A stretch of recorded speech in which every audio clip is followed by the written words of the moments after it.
Health is wealth, and if you're able to eat healthily, for me, that is wealth. And I think if you are able to look after yourself and you're able to share it with others, that is just such a beautiful thing. So I love having my own food security, and I love being able to grow excess to share. As we had a huge society problem back home with the economic crash that started in 2009. So the needs of renew myself and find a better solution for me, for the next generation, for the earth.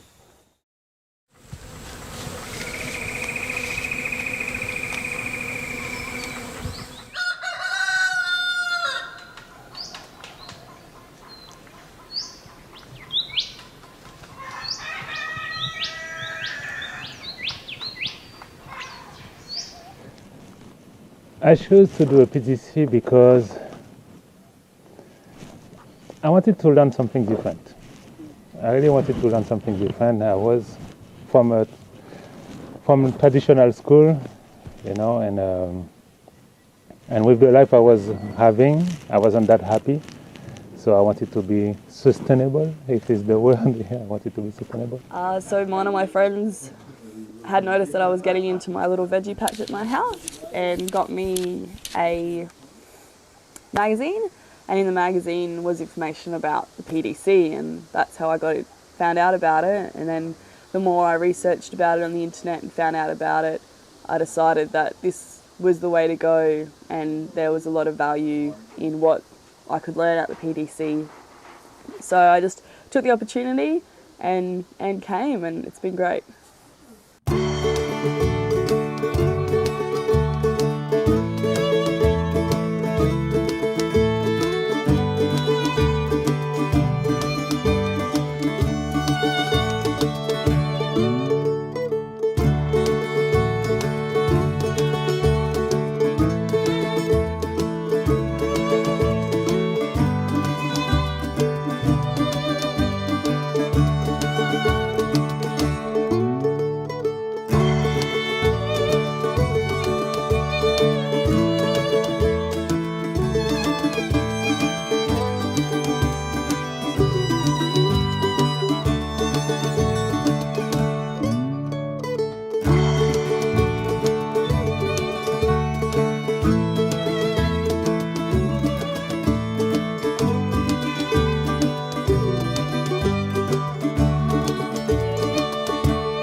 Access is very important, whether things get done or don't get done.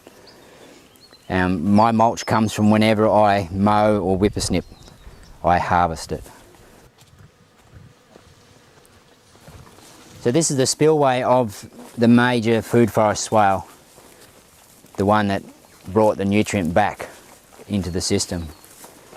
And this is where it spills here, and when we're getting quite wet, all water sort of catches there and spills through here as well. So it gets a little bit wet through here and then goes down through the whole food forest area.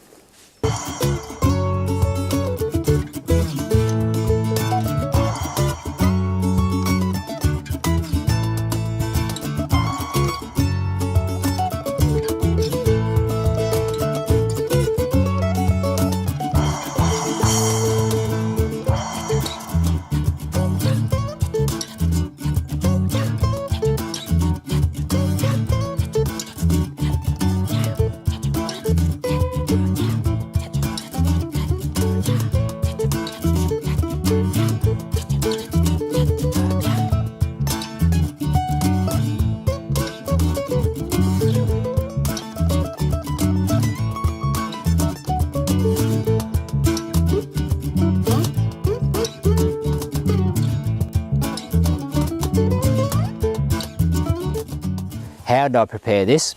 Too much manure coming, I could have just left it in a pile and created a festering mess.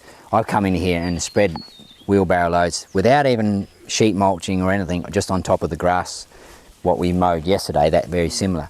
And just, this has all been cow manure. There was some topsoil put in some spots, but it was mostly cow manure. And I've just left it, and it turned a lot quicker than I expected.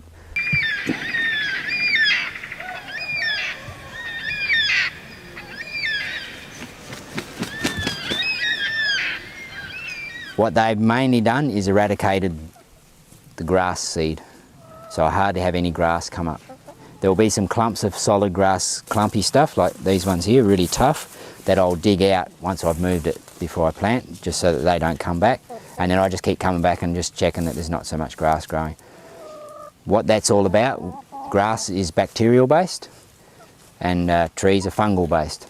So whatever I do chop and drop now in that section there is fungal based. Where if it's grass, it'd be bacterial based. So we're actually creating a natural environment for the tree. It's joyful. You get to see the abundance of how things are grown. I think all chefs should come and do that, to see where their produce actually comes from, how it's grown, when it's plentiful in the garden. That's the time to make pastes, and yeah, it's definitely great. Pretty much I try to keep the vitamins in the plants, so I harvest them, just before lunch, and cook to try and keep the seasonal tastiness and the vitamins in the greens that we've been using in the garden.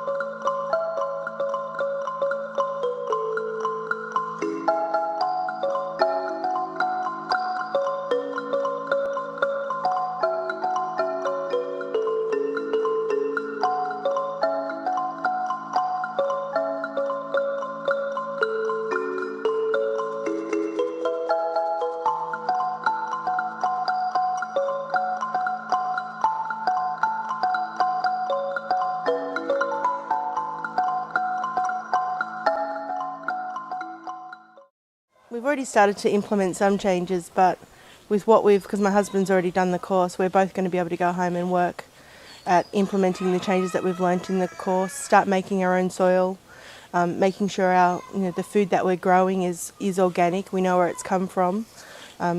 We know how to set up our livestock so it's actually more productive for us within our permaculture design property.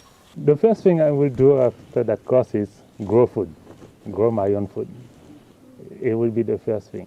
It seems like the right thing to do for me and my friends and family, and I guess the world as a whole. It seems like the right thing to do, to take responsibility for your place on the earth. So.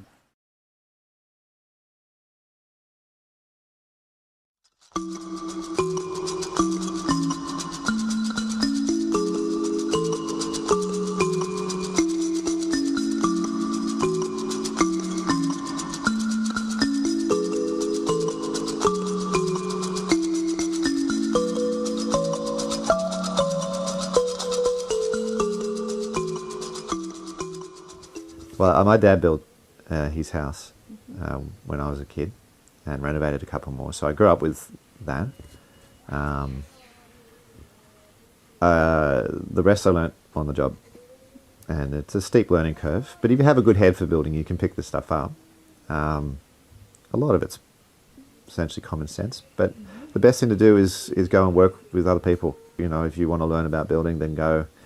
I mean, you can do an apprenticeship if you want to do that, if you're talking about doing professional work, but if you just want to learn about building, and you know someone's doing a build near you or something like that, then go on as an unskilled labourer and you just ask questions and watch what some people are doing and so on. But a lot of the time it was needed knowledge. I had a problem or something I had to overcome. So when we did the stone walls, I decided we were going to do stone, and I'd experimented a bit with just some freestone building on our first structure, which had already had some stone walling, so I was trying to match what was done there, but I realised that the process that was used there was not very effective. It was not easy to keep the walls straight, and the rocks kept falling over and so on. So I did some research on alternative forms, and I found a technique called slip form building, which is fairly quick, fairly reliable, and also had the advantage of being you could use lay people or unskilled labour to do stone walls and still have a good result.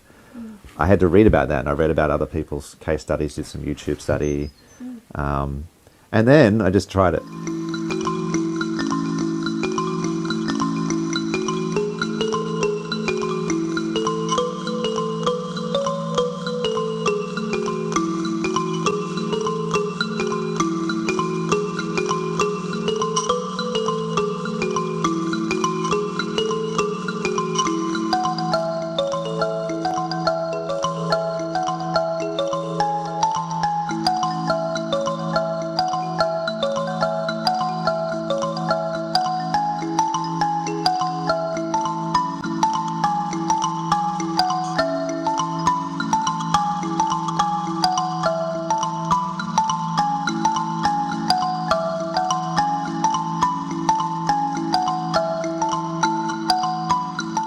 So ultimately the kitchen water just comes in and it just distributes into here, okay, it comes out through here and here, and it ultimately goes into a bed of soil, and this soil here is actually full of worms, absolutely chockers with worms. It's essentially a worm compost system, and it drains down, and then on the bottom there's drainage gravel, and the water just flows out from the bottom and then goes out to the garden.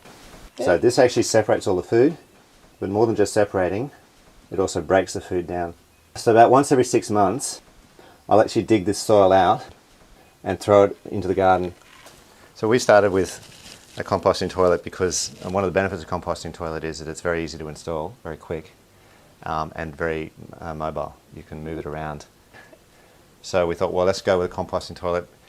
It's sound, ecologically we'll get material for the garden from it, but also we can set up a toilet in a day and have something ready to go. This system was an off-the-shelf system from an Australian Queensland company. It's a batching system. Basically it's a bucket with a drain at the bottom of it and a ventilation fan.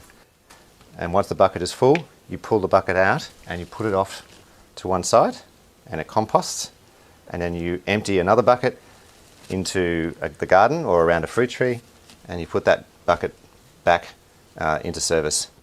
I really wanted to build. I've always wanted to. I wanted to explore that whole process. And as a result of doing it, I've ended up becoming a builder, really. People can see that I can build. They've seen the process, and so now they ask me to come and build. And so that's, for me personally, where I'm heading, with the idea of trying to focus on building and sustainable building and sustainable architecture. Though I'm not a purist by any means. You've got to always weigh up, if you're doing something for someone else, that it's their money.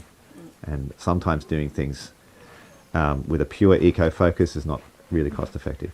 The property is a lot of work, and unless you're prepared for it, or unless you've got money to pay for someone else to do it for you, it can be a bit of a shock. And some people, and I know people not just in community here but outside of Starlight in just the general area here, who have bit off more than they can chew. Either financially, they've put too much money down, or just physically they can't keep up with the amount of work, and it falls apart. And that can be quite distressing when that happens. So generally, I would recommend that if anybody's interested in living on property, that they rent for a bit first and see what it's like. Not to say that you can't leave the city and say live in a small town or something like that. There are a lot of options there, but on property like this, you've got to be able to have the stamina or the resources to take it on.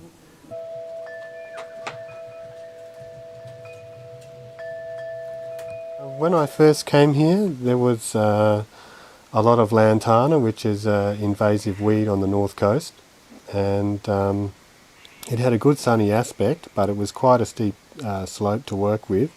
So initially I just camped here for a couple of months and watched the the angle of the sun and where the weather came from and the wind and so on. And from there I worked out where it would be best to put a house, and also looked at where was the best sun aspect for a vegetable garden and an orchard.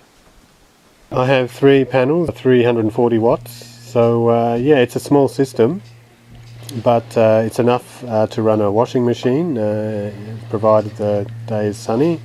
And with a large battery bank, I have 450 hours of battery, so that means that there's plenty of reserve there for cloudy weather.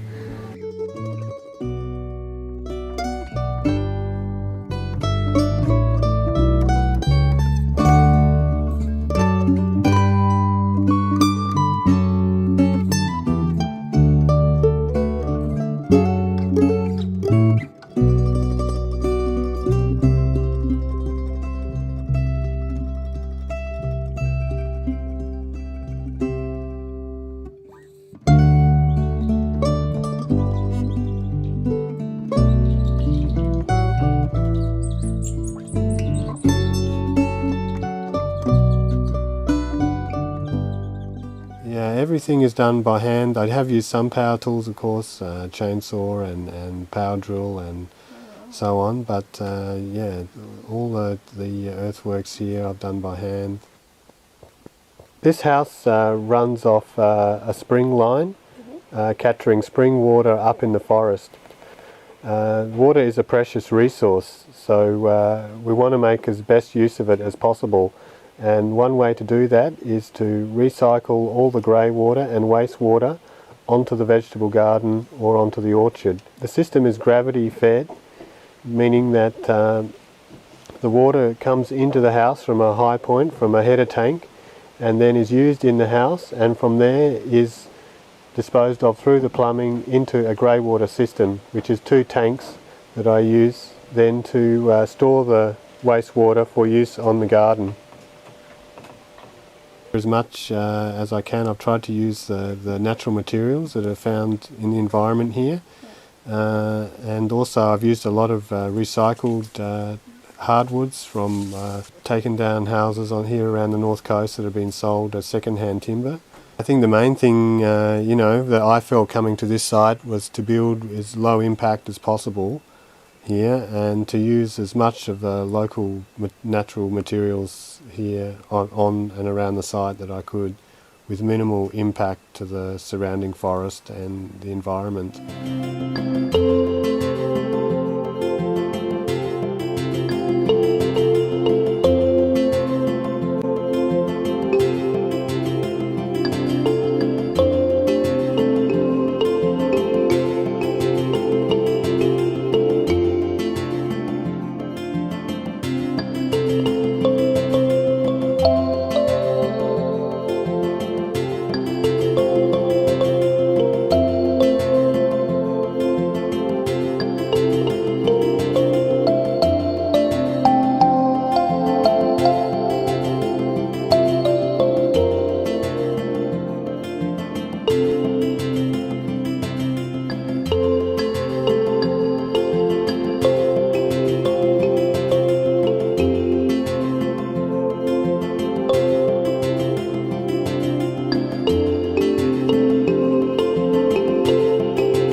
the community is about sustainability as well as general spiritual awareness and modeling a sustainable way of living.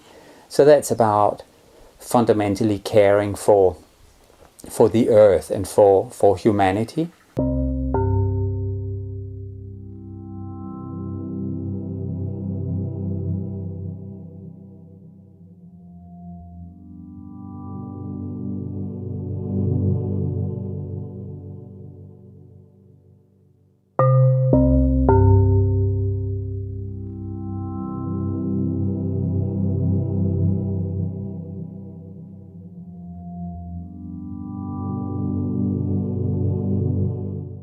I'd been looking for community for many years, for at least 10 years, without finding something that suited me.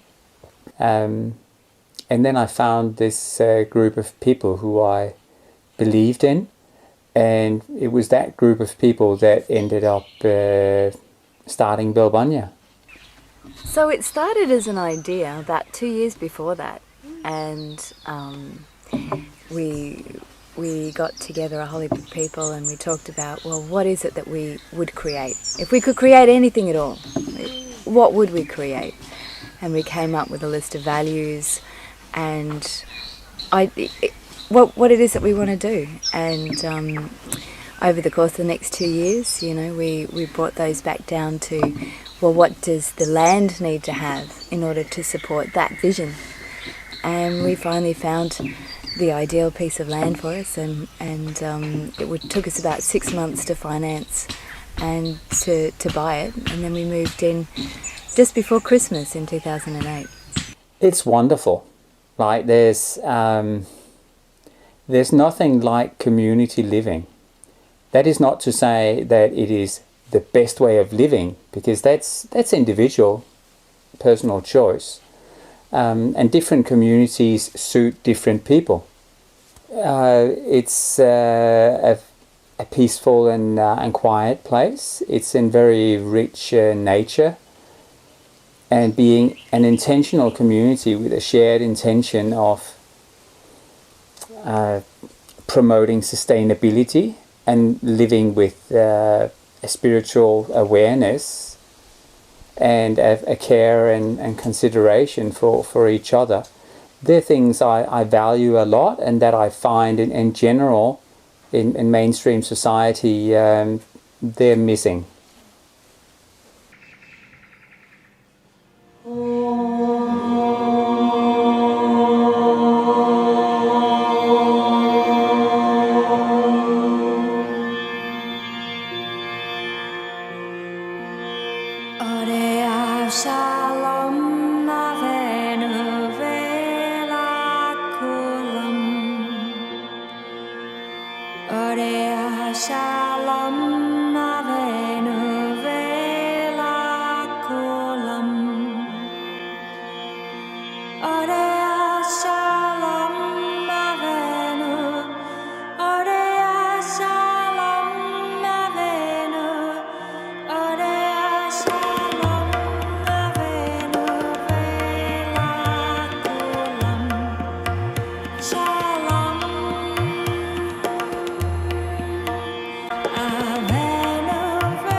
What do we do when we think things should be done in different ways? We have a lot of awareness around that. So we have decision-making processes, we have consensus decision-making, and a number of other things we do to help us with that. And that is very important in community. I don't think communities that don't have an awareness and some policies and procedures around those things will succeed. They'll end up tearing each other's head off. Well, look, we were really lucky in the people who were drawn to be here. So when we first started, you know, we had such a range of skills. We had Rose, who has run restaurants before and done a lot of catering. We have a builder. We have an electrical engineer. Chris has done community development. We have someone who specialises in communications. You know, I've got a background in law. So many different skills, all adding to each other. And so what's been able to happen is people have been able to bring their skills to the table and contribute that, help others to learn those skills or to get some of those skills, so we all get a little bit of, I see now, you know, and be able to build Belbunya up in a very holistic sense, you know, so making sure that we have in place systems that support what we want to do, financial systems that are sustaining and support what we want to do, and the physical aspects. And so it's worked really well in enabling people to follow what they're passionate about. One of the really valuable things we have here at Belbunya is this flow of people coming through. I mentioned before this notion of our humanity and how we see each other. It is a blessing having people from all these different cultures with different backgrounds, different dreams and so on, come through and share their knowledge and their enthusiasm. And sometimes maybe just resting at Belbunya and rejuvenating or, you know, re-energizing. Yeah, volunteers bring a fantastic range of skills and enthusiasm, and I sort of kind of think of them like bees going around pollinating plants, because whilst we're sort of here at Belbunya doing our thing, we've got a whole lot of volunteers who are going visiting all kinds of different communities and coming here and sharing with us about what they've learnt in these other communities and places, which is great. And then they go off and they share about us with other places, and volunteers come here who've met some of the volunteers who've been here before, you know, which is really nice, really good for us. ここでは、ガーデニングや農業をやらせてもらってます。エコビレッジとかコミュニティとかに興味があって、自分も将来作りたいなって友人と話してて、作ろうねって話してて、海外にこういうのあるよっていうのを聞いていました。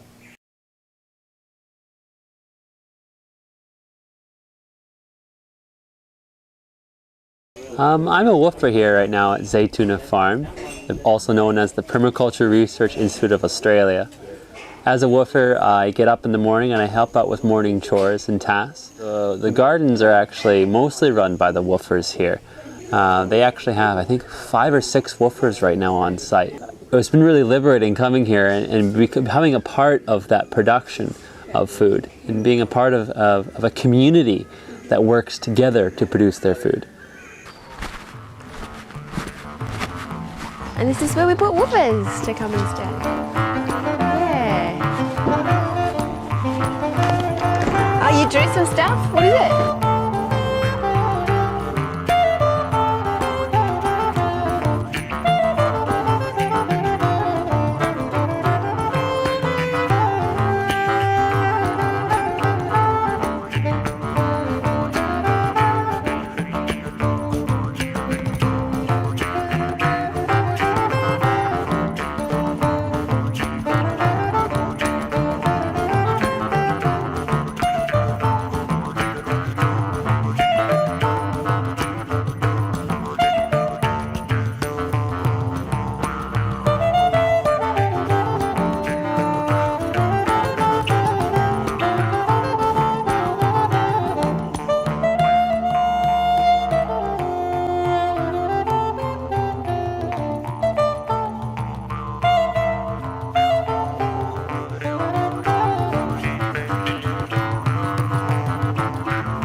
And living in community is challenging.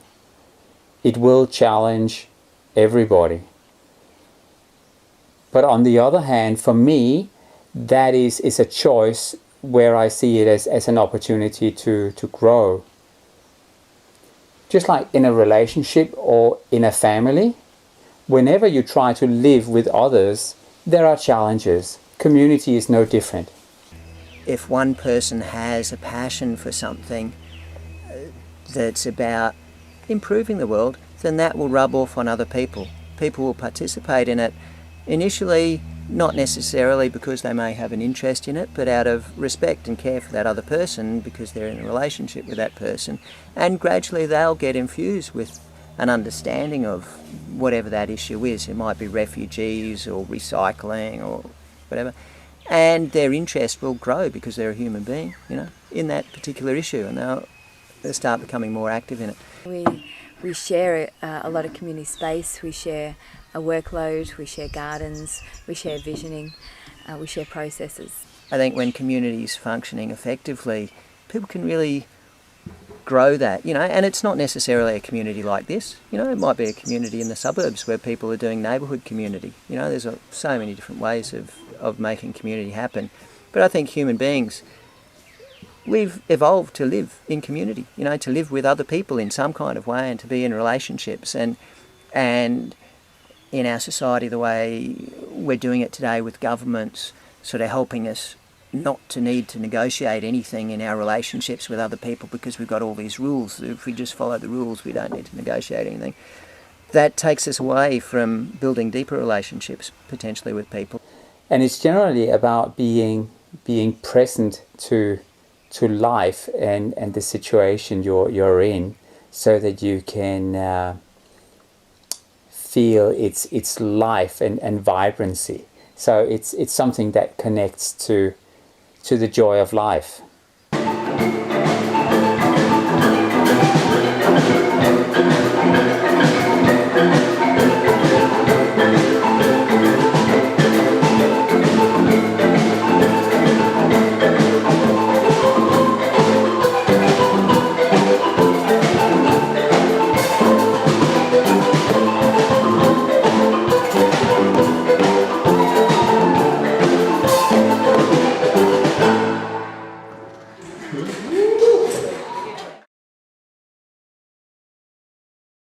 Yeah, you can do it. You've got this resource, that resource, it's all here. You just got to put it all together. I hope to live my life as peacefully as I can and respect my place on the earth, and hopefully the rest of the world can live that way too. We all want to be safe. We all want to express love and feel loved. We all want to make a contribution to this world. So you got to really ask, what are we sustaining? I'd love for one day us to actually increase topsoils in areas that we live in. Because it seems like, you know, wherever we go, biodiversity decreases and soils are lost. And I think that by learning how to make our own soil and care for the soil, we will be giving that back. Our food ultimately comes from the soil. If you trace it back, it's not going back to grass, because grass goes back to soil. So my vision is that humans can live within their environments as a part of it, not apart from it, and they can increase its health and biodiversity. You have to start with yourself. Just like it's said about peace, you know, you can't create peace in the world unless you have peace within yourself. I think, you know, if there's a whole range of ways that people can live their lives, and living in a community like this is just one of a plethora of possibilities, and there's heaps of other ways of building community. I think people need to be building community and sharing what they really value and giving life to those values and really connecting with their humanity. And out of that, yeah, a better world emerges. Well, look, I would just say get some friends together and look at moving onto some land. Just go and do it. You know, there's a big world out there still, and with everyone wanting to live in the cities for whatever reasons, money-wise, material-wise and so on, that can leave room for people who are very serious to live closer to nature, to get out there and see what they can do. So I would just say go and do it. Don't wait.